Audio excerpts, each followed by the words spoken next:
Suzy and Friends. With Suzy Cato. Zealand's favourite Kids Podcast. This is Suzy and Friends. With Suzy Cato. Hello, my friend. Kia ora e hoa. I'm Suzy Cato. And I'm Trevor. Hi there. Welcome to the Kids Podcast for the whole whānau. Suzy and Friends. As usual, to get you thinking, we'll start with a brain teaser. And this one's from Georgie in the Hawke's Bay. I'll read you the brain teaser and Trevor's going to play the game, but we'd like you to play along as well. Here we go. You can find it in Mercury, Earth, Mars, Jupiter and Saturn, but not in Venus or Neptune. What is it? You can find it in Mercury, Earth, Mars, Jupiter and Saturn. That's right. But not in Venus or Neptune. Correct. In those planets, right? Not on them. That's weird. So you'd find it in Mercury, Earth, Mars, Jupiter and Saturn. Some sort of rocks or gas? Wait a minute. Maybe it's not in the planets. Maybe it's in the words. I've done these brain teasers before. I think it might be in the words. What letter is in those first planet names? You're running out of time. E? No. S? No. It's the letter R. It is, Trevor. Yes. You can find it in Mercury, Earth, Mars, Jupiter and Saturn, but not in Venus or Neptune. What is it? The answer is the letter R. Well done. Thank you, Suzy. It was quite hard work, that one. Very good brain teaser, Georgie. Thank you so much for sending that in. And if you know a brain teaser, please email it to us, suzy@suzy.co.nz. We'd like to hear jokes too. So if you've got any of those, send them in as well. Today on Suzy and Friends in a podcast, Elizabeth, Jamie and Nathan are this week's kid comedians. I'll have a new te reo phrase for you to learn in It's Cool to Kōrero. And young Lucy's written a story and she's going to read it to us. Finn tells us about the picture book The Fly That Flew. Constable Brian and his police dog Bobby are back with a problem that started with a Christmas present. And, there are fun facts about people's names. But first up, it's the world-famous in New Zealand game. What's that sound? He aha te ratangi. Trevor will play a sound. You listen carefully and see if you can guess it. And if you don't get it straight away, don't worry. We'll play it again later and give you a clue. And we'll give you the answer at the end of the podcast. What's that sound?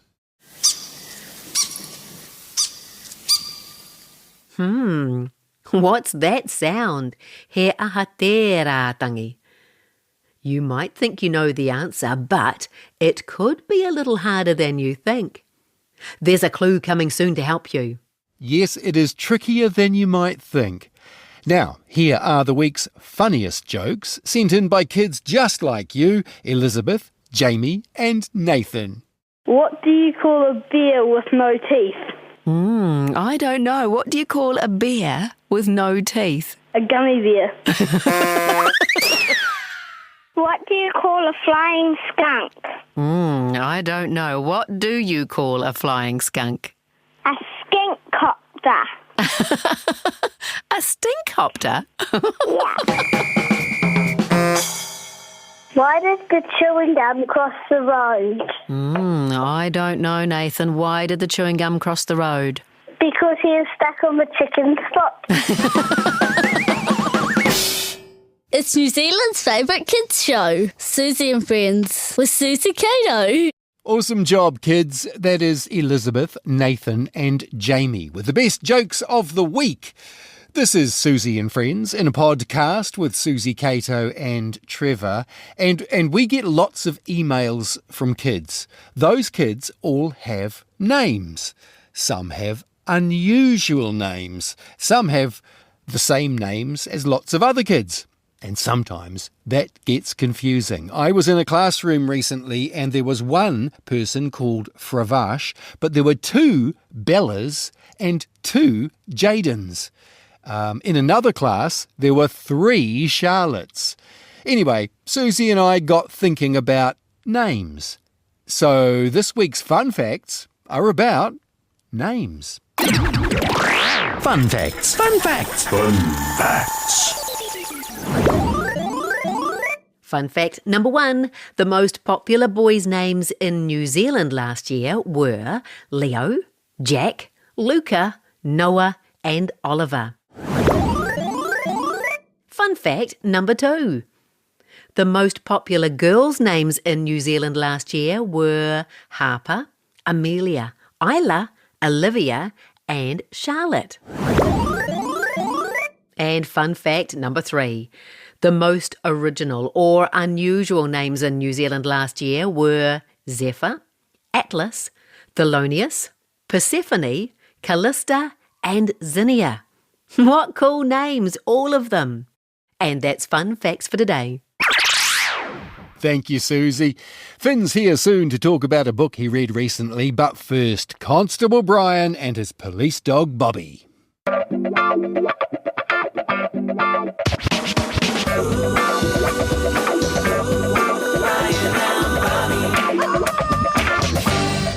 What? Hi guys!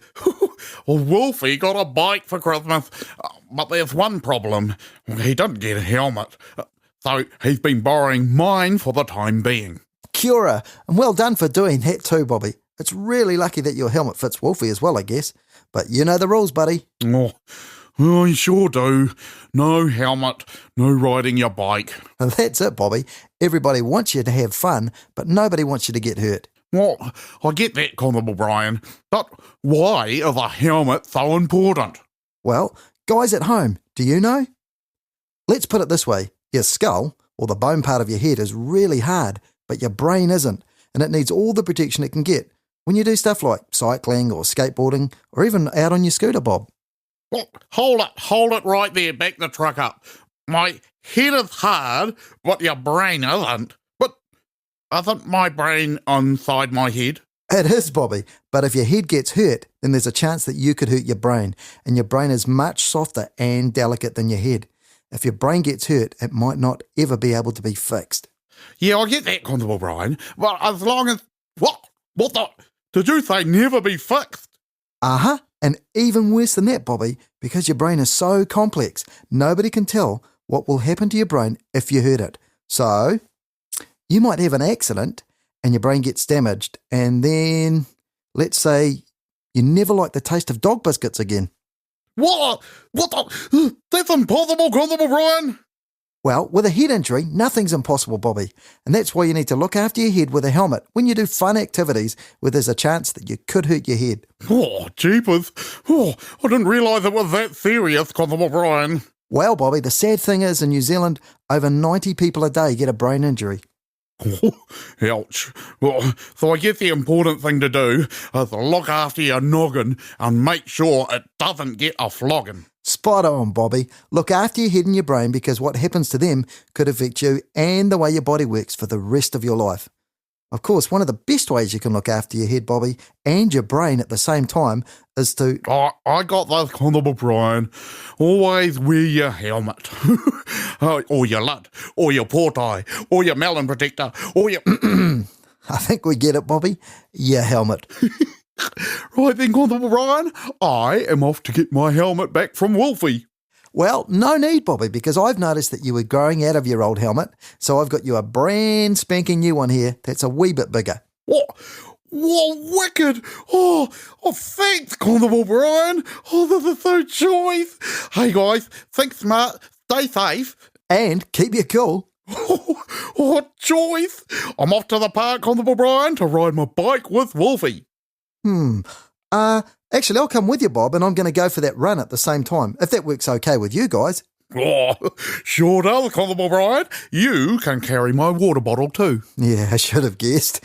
Oh, now that is using your head for thinking, Constable Brian. Come on, slow coach.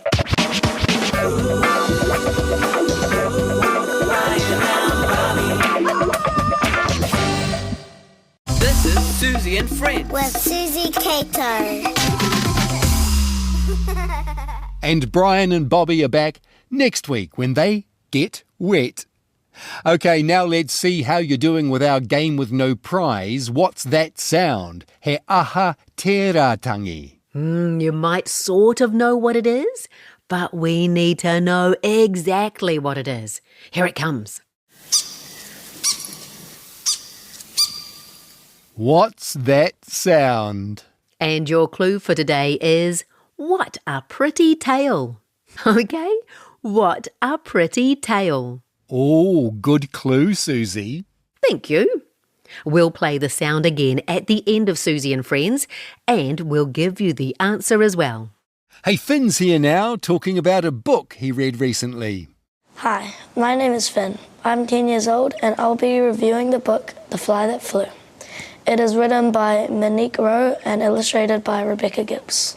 It's about a father who gets annoyed by a fly, so he decides to go on a wild goose chase to catch it. I think it's a comedy because of the father's expression when he's chasing the fly. I think he's trying to hit the fly with a newspaper because he's not impressed with it going into his home and annoying him. My favourite character would be the fly because it causes mayhem, a bit like me. I actually really like the illustrations because I think that Rebecca is taking quite a long time to try and explain the characters what they're feeling and how they are. I think kids would like this book because it rhymes, it's funny and it's quite easy to read. Under the table, over the chair, the fly that flew everywhere. The cats and dogs and dad in tow, there is nowhere that fly didn't go. I think the message in this book is to always have fly spray. The story reminds me of the Gingerbread Man because of all the times where the animals are joining in to catch the fly. I think that was a really good book, and that was my review of The Fly That Flew. It's by Monique Rowe and illustrated by Rebecca Gibbs. My name's Finn, and I'll see you later. Thanks, Finn. It's always cool to hear about new books, and that one sounds great. The Fly That Flew by Monique Rowe. Let's do Cool to Kōrero now. And this week we're describing what you might find in a fruit bowl, or in your lunchbox, or in a picnic basket. Or maybe someone says, what would you like for a snack? The answer to all those could be some fruit. Here's how you say some fruit in te reo Māori. He huarako. He huarako. Would you like to try that with me? Let's do the first word. He. Now the second word.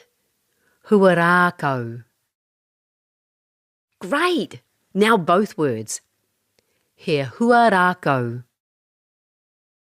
Ka pai, that's good. He huarako. Some fruit. Hey, Suzy. Yes, Trevor? What's in that bag you brought with you today? He huarako. Oh, some fruit. Ai. Very good. And Suzy has more Cool to Kōrero in the next episode of Suzy and Friends. Hey, Suzy. Yes, Trevor? Why were the strawberries so upset? I don't know. Why were the strawberries so upset? Because they were in a jam. Very soon we'll give you one last chance to have a go at What's That Sound? But now it's Lucy, who I think is 7 years old. Here she is, reading the story she wrote for us. Hi, I'm Lucy, and today I'm going to read my story about the secret library. Kate was lying under her favourite tree, reading a book about cats, just when she remembered she had left her own cat Toffee in the secret library. She ran to the library garden and pushed open the secret door, hidden in the bush. Inside was, sure enough, Toffee. She walked out of the library, taking Toffee with her. Back at her house, Kate saw magical books taking flight into the air. She realised she had left the door to the secret library open. Thanks, Lucy. What a cool story. That sounds a bit like a chapter in a big adventure story. Maybe you could write us another chapter sometime. Okay, it's your last chance to play this week's game with no prize. What's that sound? He aha te ratangi. What's that sound? Do you know exactly what it is? The clue was, what a pretty tail. And the answer, it's a pi waka waka or fantail. Did the clue about the pretty tail help you? I hope so. Well done if you got it. And we'll have another What's That Sound next time on Suzy and Friends. Thanks Elizabeth, Jamie and Nathan for the jokes. And thanks to Lucy for writing and reading her story for us. Thank you, Brian and Bobby. And thanks to Georgie for the brain teaser. Kia ora Finn for telling us about the book The Fly That Flew by Monique Rowe. Thanks to our friends at New Zealand On Air and the amazing team at RNZ. Brianna, Jamie, Steve, Tim, Phil, Nicholas and Duncan. And a special thank you to you for joining us. To contact us, email Suzy at suzy.co.nz. Our website is suzy.co.nz. And if you enjoyed Suzy and Friends, please like and subscribe. On the next Suzy and Friends podcast, Arabella tells us about a special helicopter and Indy talks about kindness. Talk to you soon. Ka kite. Goodbye, my friend. Ka kite. This is Suzy and Friends. With Suzy Cato.